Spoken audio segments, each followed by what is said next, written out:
chapter, The Rise of Silicon Savannah. It's probably the best preview of the trip that you could have, because a lot of the things, the people we interviewed and highlight in that chapter are going to be the same people and organizations that the president's going to highlight in the trip.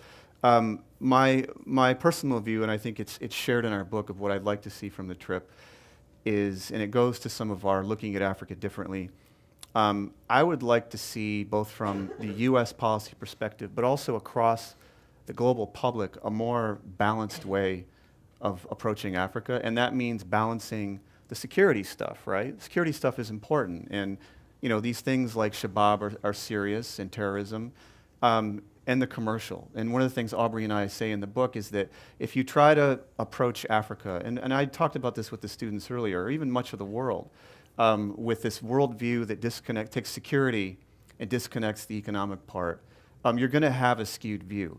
So I'm hoping that from the U.S. perspective, which has lagged behind the world, I think, and maybe I'll get in trouble for saying that, from the government level of viewing Africa as a commercial aspect and viewing the investment side, just establishing this balanced perspective where the commercial and the human rights and the security stuff gets some kind of equal footing is all important, all together at the same time.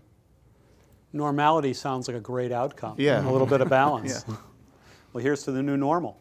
And with that, we come to the end of what has been an excellent discussion. On behalf of the World Affairs Council, I ask you to join me in thanking our wonderful panel, Jake Bright, Chris Falayan, and Aubrey Ruby, for sharing their wisdom with us.